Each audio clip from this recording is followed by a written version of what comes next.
Hello, everyone, and welcome to the Week 5 Ghoul Recap. Let me start off by saying that Boring. You say the same stuff each week, and I'm bored. This week, it's reversed. And that's it for Week 5, everyone. I appreciate you watching again. Make sure to keep an eye out for injuries and scheduling changes. And as always, don't forget, set your lineups. Till next time. Our game to watch next week is actually going to be our games to watch next week. It's going to be Wink versus Sydney and CC versus Ethan.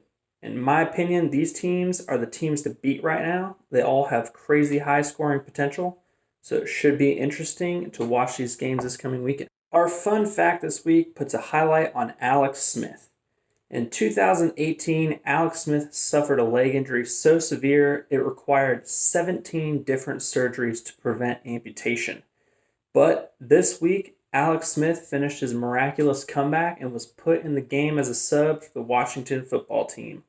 And honestly, it was truly inspiring. For the second week in a row, our pickup of the week is a kicker. David picked up Chris Boswell, kicker for the Steelers. No mistakes this time.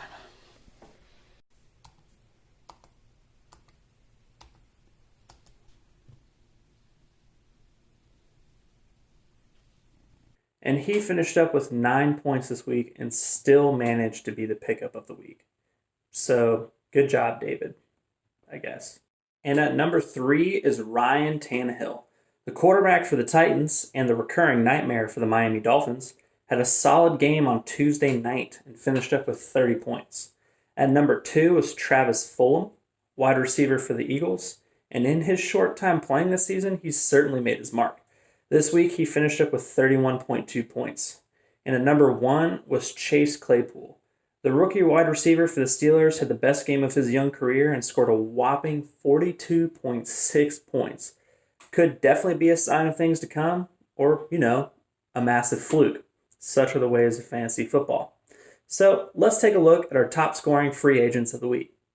At number 3 for our bench players of the week was Russell Wilson. And I bet you can't guess who he belongs to. Marissa this, Marissa that, Josh Allen this, Russell Wilson that, whatever. He had 24.48 points on the bench for her this week. And at number 2 was Jamison Crowder. Yes, he still exists. The wide receiver for the Jets had 25.6 points on the bench for a week. So when you took a peek at your bench players this week, did you happen to cry your fantasy football loving eyes out? I didn't.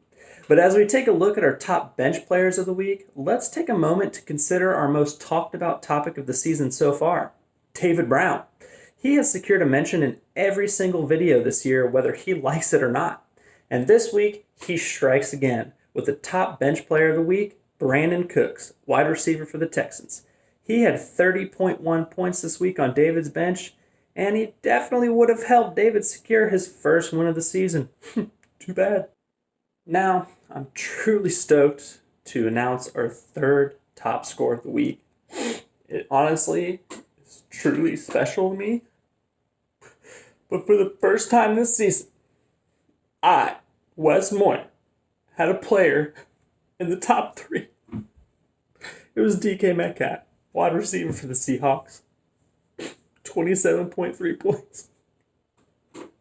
At number 2 was Patrick Mahomes. The quarterback for the Chiefs did what he does, scoring 29.7 points for Sydney while also sounding exactly like a kazoo.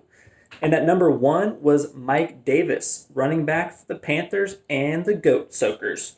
He had 29.9 points this week. Very impressive for him and was super dominant in that game. So now let's take a look at our top scoring players of the week. Nothing too crazy this week, as this was the first time where none of us had someone in our starting lineup score more than 30 points. Okay, so our dud of the week is Marissa. And I'm not going to say anything else about it. I'm just going to acknowledge it and move on.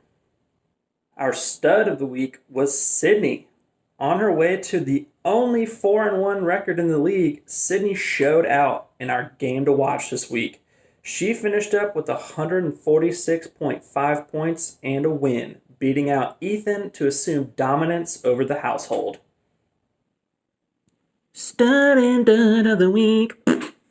Y'all know what time it is. Let's move on to our game of the week. Was our game to watch this week. Sydney versus Ethan. From the get-go, the teams put on impressive point-scoring performances. A little back-and-forth action throughout proved to be an indicator to the fact that both team owners wanted to be known as the one who wears the pants. Sydney came out on top, though, with a final score of 146.5 to 135.52. Hello, everyone, and welcome to the Week 5 Ghoul Recap. Let me start off by saying that... You realize you said the exact same thing, just backwards? Yeah.